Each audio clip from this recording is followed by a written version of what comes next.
मनुष्य के सारे संबंधों का आधार है अपेक्षा। पति कैसा हो जो मेरा जीवन सुख और सुविधा से भर दे। पत्नी कैसी हो जो सदैव मेरे प्रति समर्पित रहे। संतान कैसी हो जो मेरी सेवा करे, मेरा आदेश माने।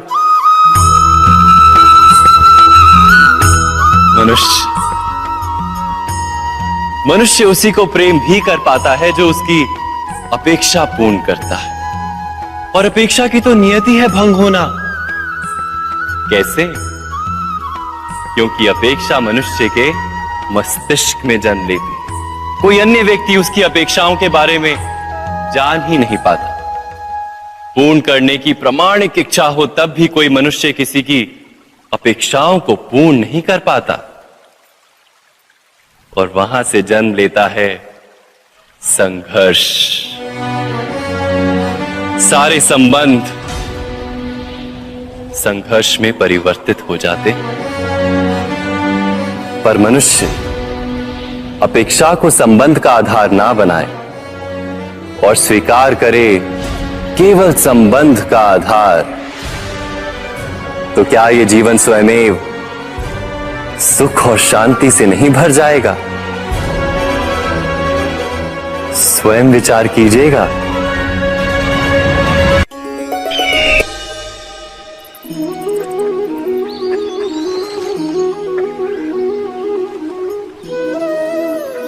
समय के आरंभ से ही मनुष्य को एक प्रश्न सदा पीड़ा देता है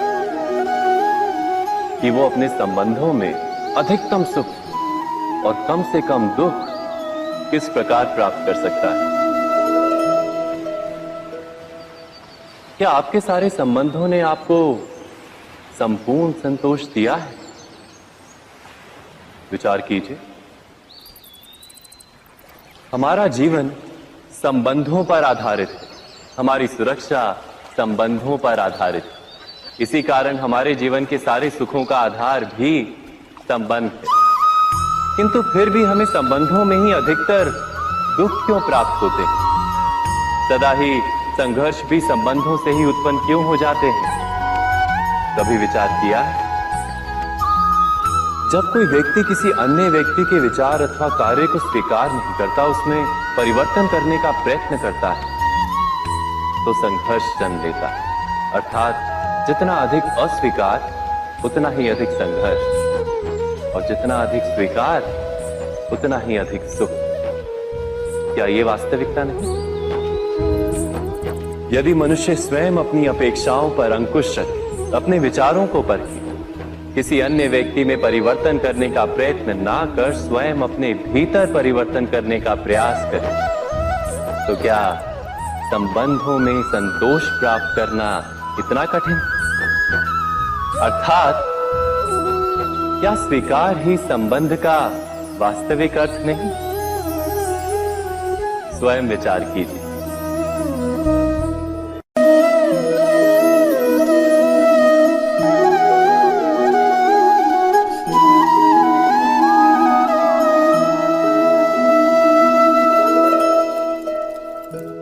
जब किसी व्यक्ति को किसी घटना में अन्याय का अनुभव होता है, तो वो घटना उसके अंतर को झकझोर देती।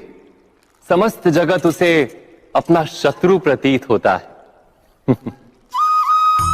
अन्याय लगने वाली घटना जितनी बड़ी होती है, मनुष्य का हृदय भी उतना ही अधिक विरोध करता है। उस घटना के उत्तर में वो न्याय मांगता है, और ये योग्य भी है। वास्तव में समाज में किसी भी प्रकार का अन्याय व्यक्ति की आस्था और विश्वास का नाश है। किंतु ये न्याय क्या है? न्याय का अर्थ क्या है? अन्याय करने वाले को अपने कार्य पर पश्चाताप हो, और अन्याय भुगतने वाले के मन में फिर से विश्वास जगे समाज के प्रति। इतना ही अर्थ है ना न्याय का। किंतु जिसके हृदय में धर्म नहीं होता, वो न्याय को छोड़कर बैर और प्रतिशोध को अपनाता है। हिंसा के बदले प्रतिहिंसा की भावना लेकर चलता है। स्वयं भोगी हुई पीड़ा से कहीं अधिक पीड़ा देने का प्रयत्न करता है और इस मार्ग पर चलते अन्याय को भुगतने वाला स्वयं अन्याय करने लगता है। शीघ्र ही वो अपराधी बन जाता है, अर्थात न्याय और प्रतिशोध के बीच बहुत कम अंतर होता है और इसी अंतर का नाम है धर्म। क्या ये सत्य नहीं? स्वयं विचार कीजिए। दो व्यक्ति जब निकट आते हैं तो एक दूसरे के लिए सीमाएं और मर्यादाएं निर्मित करने का प्रयत्न अवश्य करते हैं। हम यदि सारे संबंधों पर विचार करें तो देखेंगे कि इन सारे संबंधों का आधार यही सीमाएं हैं जो हम दूसरों के लिए निर्मित करते हैं। और यदि अनजाने में भी कोई अन्य व्यक्ति इन सीमाओं को तोड़ता है तो उसी क्षण हमारा हृदय क्रोध से भर जाता है। इन सीमाओं का वास्तविक रूप क्या है? क्या हमने कभी विचार किया? सीमाओं के द्वारा हम दूसरे व्यक्ति को निर्णय करने की अनुमति नहीं देते, अपना निर्णय उस व्यक्ति पर थोपते हैं, अर्थात किसी की स्वतंत्रता का अस्वीकार करते हैं। और जब स्वतंत्रता का अस्वीकार किया जाता है तो उसका हृदय दुख से भर जाता है और जब वो सीमाओं को तोड़ता है तो हमारा हृदय क्रोध से भर जाता है। क्या ऐसा नहीं होता?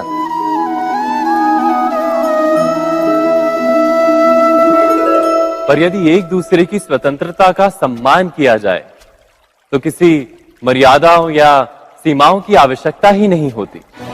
अर्थात जिस प्रकार स्वीकार किसी संबंध का देह है, क्या वैसे ही स्वतंत्रता किसी संबंध की आत्मा नहीं? स्वयं विचार कीजिए।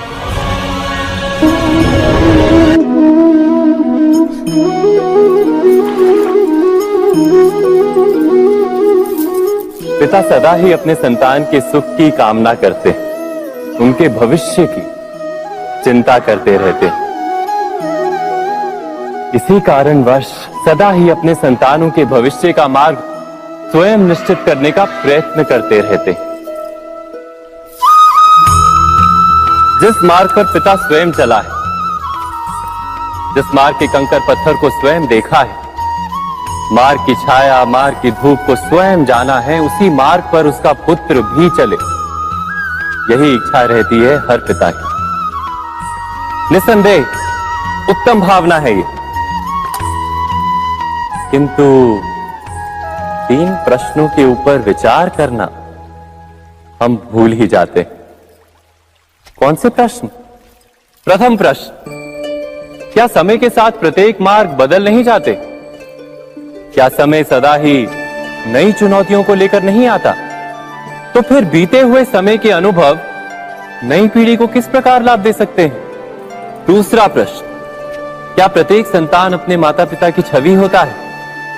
हाँ, संतानों को संस्कार तो अवश्य माता पिता देते हैं, किंतु भीतर की क्षमता तो ईश्वर देते हैं।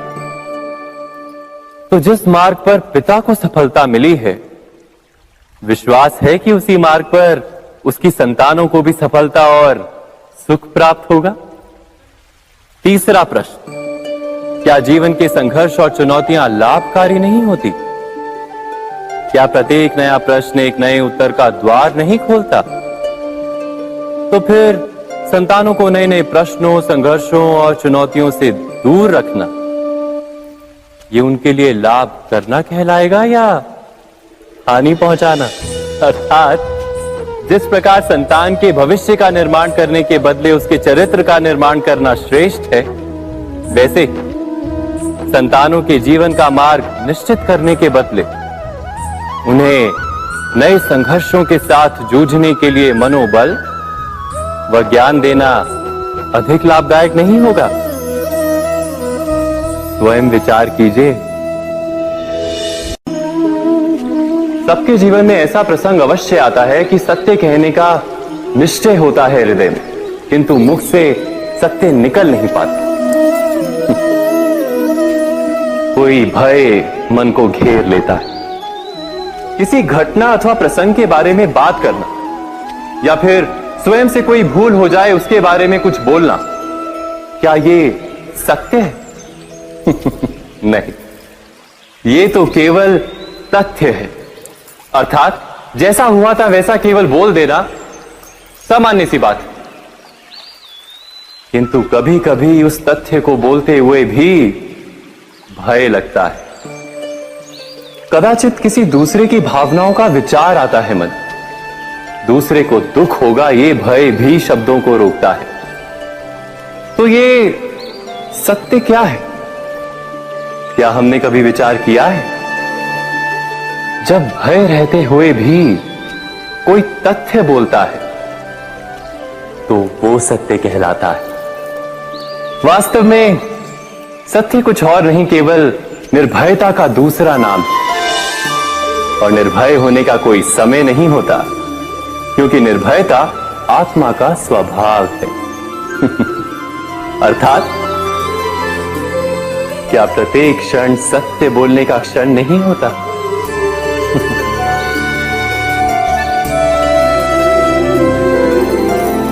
स्वयं विचार कीजिए।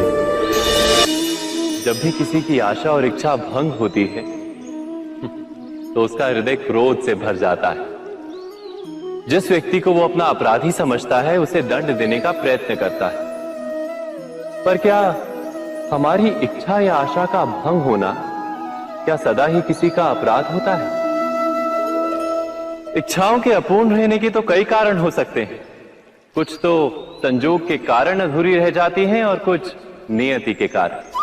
और कभी कभी इच्छाओं का स्वरूप ही ऐसा होता है कि वो पूर्ण नहीं हो पाती। बिना परिस्थिति पर विचार किए किसी को अपराधी मान लेना न्याय नहीं, प्रतिशोध है। न्याय का आधार तो दया है, करुणा है, और प्रतिशोध का आधार क्रोध, अहंकार। अर्थात हृदय में करुणा धारण किए बिना किसी के अपराध के विषय में विचार करना, किसी को दंड देना, क्या अपने आप में ही अन्याय नहीं? स्वयं विचार कीजिए।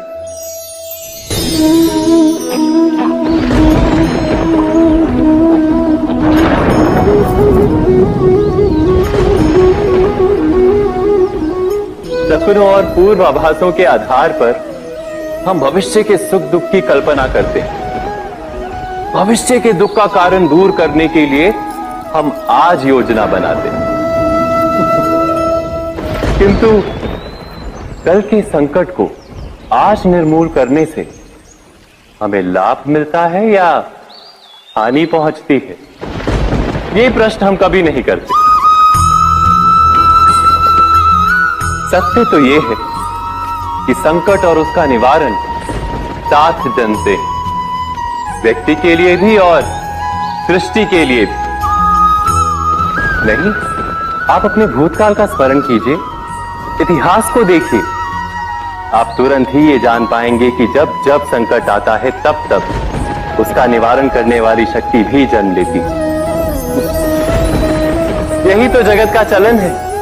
वस्तुतः संकट ही शक्ति के जन्म का कारण है। प्रत्येक व्यक्ति जब संकट से निकलता है तो एक पद आगे बढ़ा होता है, अधिक चमकता है, आत्मविश्वास से अधिक भरा होता है, न केवल अपने लिए अपितु विश्व के लिए भी। क्या ये सत्य नहीं? वास्तव में संकट का जन्म है एक अवसर का जन्म, अपने आप को बदलने का, अपने विचारों को ऊंचाई पर करने का अवसर, अपनी आत्मा को बलवान और ज्ञान मंडित बनाने का अवसर। जो ये कर पाता है उसे कोई संकट नहीं होता, किंतु जो ये नहीं कर पाता वो तो स्वयं एक संकट है विश्व के लिए। विचार कीजिए।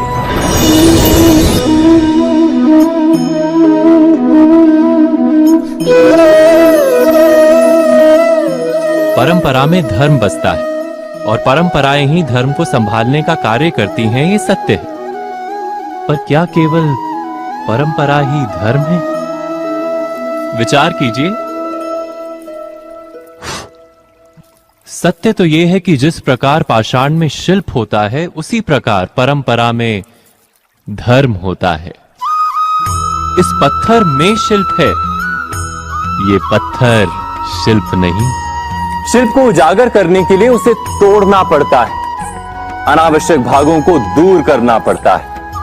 ठीक उसी प्रकार परंपराओं में धर्म ढूंढना पड़ता है। जिस प्रकार इंद्र पूजा की परंपरा को तोड़कर गोवर्धन पूजा का धर्म ना ढूंढा जाता, तो यादवों को उनकी मुक्ति का मार्ग नहीं मिल पाता। अर्थात परंपरा को पूर्णता छोड़ देने वाला धर्म से वंचित रह जाता है, और परंपरा का अंध अनुकरण करने वाला भी धर्म को प्राप्त नहीं कर पाता। कहते हैं हंस के पास नीर क्षीर विवेक होता है। दूध में मिले पानी को छोड़कर केवल दूध ही ग्रहण करता है। तो क्या सच्चा धर्म प्राप्त करने के लिए हृदय में ज्ञान से जन्मा विवेक आवश्यक है? और ऐसे विवेक के बिना जिसे धर्म मान भी लिया जाए, जो वास्तव में धर्म ना भी हो, ऐसा भी तो हो सकता है। स्वयं विचार कीजिएगा।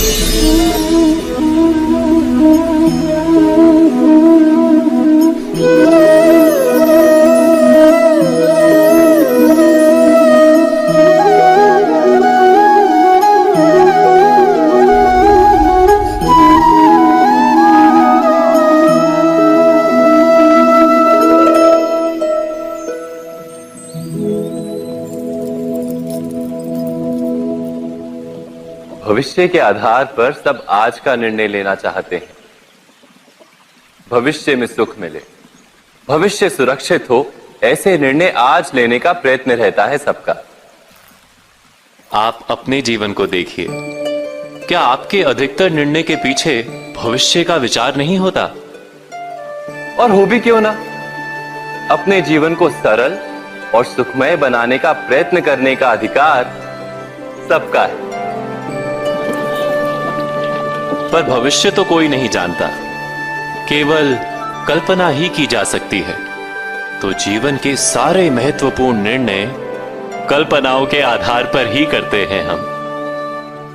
क्या निर्णय करने का कोई तीसरा मार्ग हो सकता है?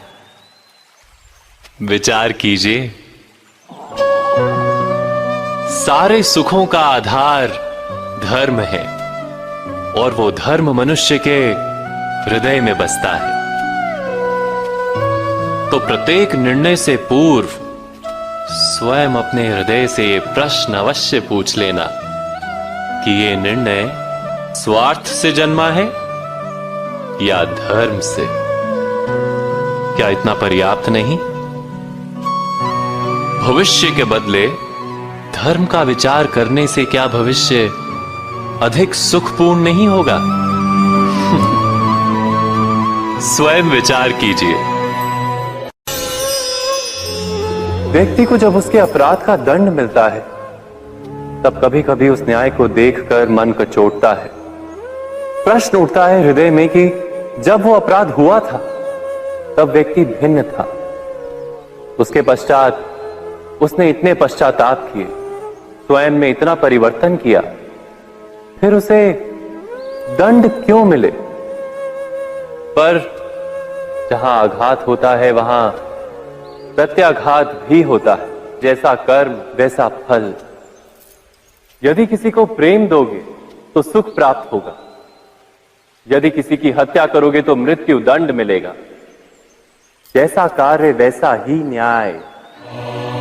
तो फिर प्रायश्चित और पश्चाताप का कोई मूल्य नहीं है? अवश्य है मूल्य। प्रायश्चित और पश्चाताप मनुष्य की आत्मा को बलवान करता है। आने वाले दंड को स्वीकार करने के लिए मनुष्य को तैयार करता है। अर्थात बिना प्रायश्चित के दंड स्वीकार करने का कोई मूल्य है? स्वयं विचार कीजिए।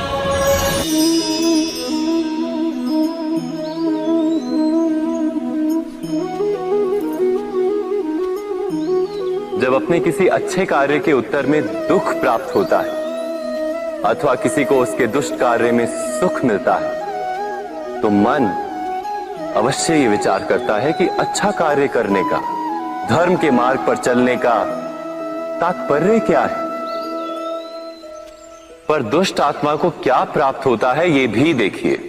दुष्टता करने वाला हृदय सदा चंचल रहता है, अकुलाता रहता है। मन में सदा नए नए संघर्ष उत्पन्न होते हैं। अविश्वास उसे जीवन भर दौड़ाता है। क्या ये सुख है? जबकि धर्म पे चलने वाले, अच्छा कार्य करने वाले, सच्चरित्र व्यक्ति का हृदय शांत रहता है। परिस्थितियां उसके जीवन के सुख में बाधा नहीं बनती। समाज में सम्मान और मन में संतोष रहता है सदा। अर्थात अच्छा बर्ताव भविष्य में किसी सुख का मार्ग नहीं। अच्छा बर्ताव स्वयं सुख अथवा बुरा बर्ताव भविष्य में किसी दुख का मार्ग नहीं। अधर्म उसी क्षण दुख उत्पन्न करता है। धर्म से सुख नहीं, धर्म स्वयं।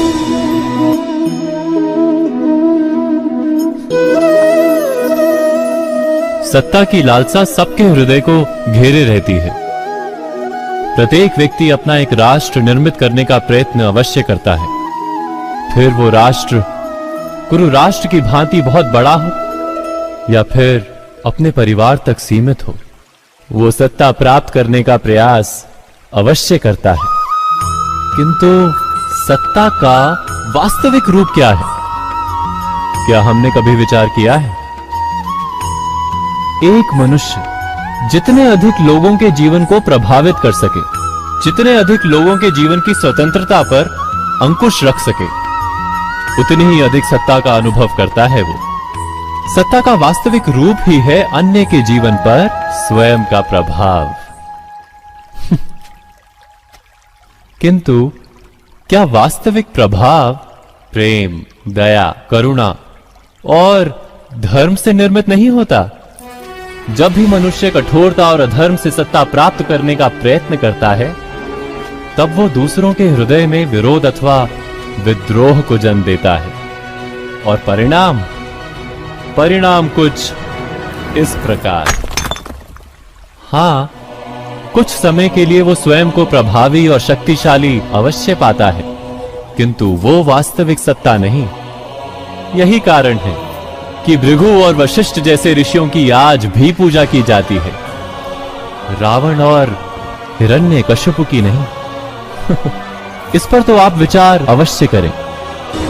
सत्य कहा ना?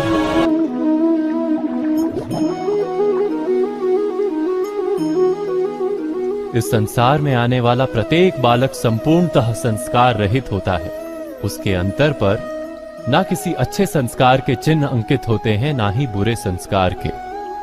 अर्थात जन्म से बालक में ना कोई गुण होता है और ना ही कोई दोष। तो ये दोष अथवा गुण किस प्रकार प्राप्त होते हैं? क्या हमने कभी विचार किया है? जो बात माता पिता के मुख से निरंतर सुनी जाती है, वही बात उनकी संतानों के हृदय का संस्कार बनती है। जैसे किसी गांव में नदी तट तक एक पगडंडी बन जाती है केवल उस मार्ग पर बार बार चलने के कारण। अर्थात माता पिता के हृदय की इच्छाएं उनकी संतानों के हृदय का दोष अथवा गुण बनकर जन्म लेती हैं। क्या ये सत्य नहीं? पर फिर भी जब उनकी संतानों में कोई दोष दिखाई देता है, तो माता पिता आश्चर्य और दुख से भर जाते हैं। माता पिता का हृदय ये प्रश्न करता है कि उनकी संतानों में ये कुसंस्कार आए कहां से। सत्य तो यही है कि माता पिता अपनी संतानों को अनजाने में ही कुसंस्कार के बीज दे देते हैं, जो उनके संतानों की हृदय भूमि पर कुसंस्कार का वृक्ष बनकर उगता है। अर्थात अपनी संतानों को सुसंस्कारी और धर्ममय बनाने की आशा रखने वाले प्रत्येक माता पिता को प्रथम अपने हृदय की इच्छाओं पर अंकुश रखना क्या अनिवार्य नहीं?